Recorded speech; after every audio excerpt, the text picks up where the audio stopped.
आज हम लोग Hindi second class 8 English medium UP board में जो स्टार्ट करने जा रहे हैं वो है हमारा सब्जेक्ट हिंदी सेकंड, और इसका चैप्टर नंबर 3 स्टार्ट हो रहा है शब्द विचार, मॉर्फोलॉजी। ठीक है, शब्दों पर विचार।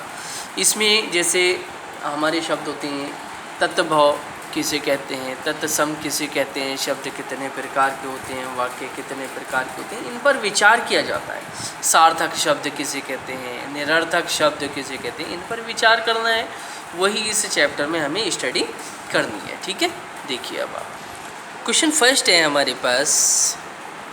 क्वेश्चन फर्स्ट है अभ्यास का, शब्द किसे कहते हैं सो उदाहरण स्पष्ट कीजिए। मतलब उदाहरण सहित स्पष्ट करना है। ठीक है, निम्नलिखित प्रश्नों का उत्तर दीजिए।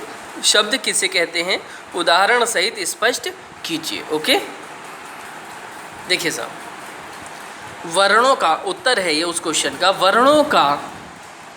वर्णों का ऐसा समूह जिसका निश्चित अर्थ होता है उसे शब्द कहते हैं। उदाहरण में लिख लीजिएगा कमल, कौमा ताला, कौमा वायुयान, कौमा किताब आदि। ठीक है, आपका ये पहले क्वेश्चन का आंसर पूरा हो गया। ओके, अब हम आगे चलते हैं क्वेश्चन नंबर सेकंड की ओर। ओके, क्वेश्चन नंबर सेकंड है शब्द और पद में अंतर स्पष्ट कीजिए। क्या करना है?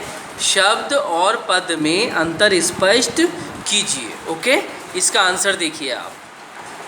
देखिए साहब, क्वेश्चन नंबर 2 का आंसर है शब्द और पद में अंतर। प्रत्येक स्वतंत्र सार्थक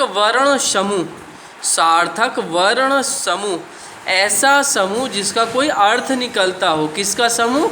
वर्णों का समूह क्या कहलाता है? शब्द कहलाता है। परंतु जब उसका प्रयोग वाक्य में होता है तो वह स्वतंत्र नहीं रहता बल्कि व्याकरण के नियमों में बंध जाता है और उसका रूप भी बदल जाता है। तब वह शब्द न रहकर पद बन जाता है। क्या कहते हैं उसे? पद कहते हैं। ओके, ये आंसर भी आपका कंप्लीट हुआ, इसे भी आप नोट कर लीजिएगा। ओके, अब हम चलते हैं क्वेश्चन नंबर 3 की ओर। ओके, क्वेश्चन नंबर 3 है उत्पत्ति के आधार पर शब्द के भेद बताइए।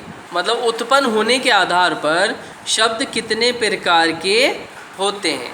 ठीक है, शब्द कितने प्रकार के होते हैं किसके आधार पर? उत्पन्न होने के आधार पर। देखिए तो सर, इसका आंसर हिंदी भाषा में शब्द कई स्रोतों से आए हैं। इनके आधार पर शब्द 4 प्रकार के होते हैं। तत्सम शब्द, तत्भव शब्द, देशज शब्द, विदेशी शब्द। तत्सम शब्द जो ऐसे के ऐसे ही यूज़ हो जाते हैं संस्कृत के शब्द। तत्भव रूप बदलकर, देशज देश के शब्द, विदेशी शब्द जो विदेश से आकर के हमारी भाषा में ऐसे ही यूज़ होने लगे। ओके, अगला क्वेश्चन है हमारे पास। नेक्स्ट क्वेश्चन है हमारे पास, तत्सम और तत्भव शब्दों में क्या अंतर है? उदाहरण देकर स्पष्ट कीजिए। तत्सम और तत्भव शब्दों में क्या अंतर है?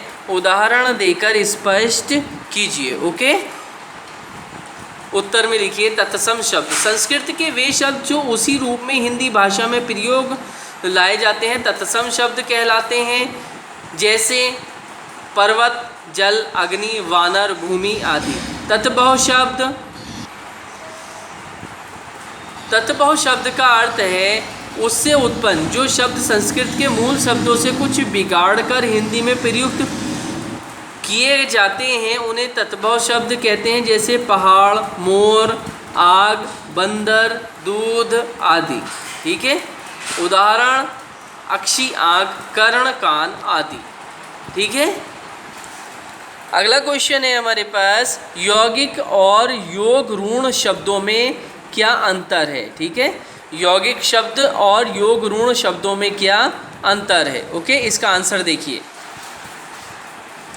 ऋण शब्द जो शब्द हिंदी भाषा में विशेष अर्थ के साथ परंपरा से प्रयुक्त होते आ रहे हैं और उनके टुकड़े करने पर उनका कोई अर्थ नहीं निकलता, उन्हें ऋण शब्द कहते हैं। जैसे पेड़, पुस्तक, करेला, लंगूर आदि।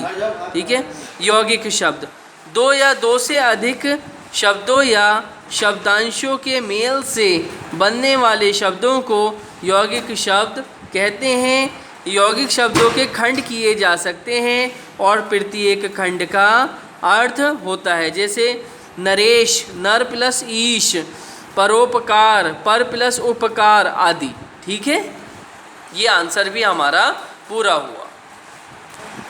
डियर स्टूडेंट्स, देखिए अगला क्वेश्चन है, विकारी और अविकारी शब्दों के कितने भेद हैं, सो उदाहरण स्पष्ट कीजिए।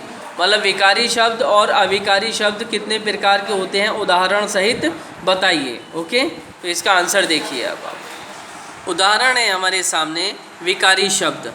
जो शब्द लिंग, कौमा वचन, कौमा कारक, कौमा काल के प्रभाव से अपना रूप बदल देते हैं उन्हें विकारी शब्द कहते हैं।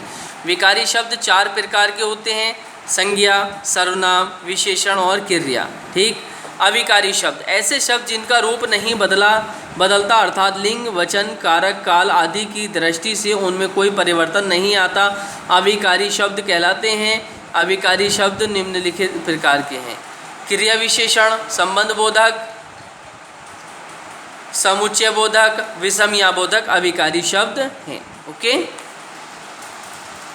डियर स्टूडेंट्स, अगली क्लास में जो हम वर्क कराएंगे वो है क्वेश्चन 6, नीचे लिखे शब्दों के आगे ऋण, यौगिक या योग ऋण जो उचित हो लिखिए। ठीक है, तो यहाँ तक का वर्क जो आज आपको कराया गया है हिंदी सेकंड में, इसे आप अपनी नोटबुक में अच्छे से नोट कीजिएगा और लर्न कीजिए। Okay, thank you very much.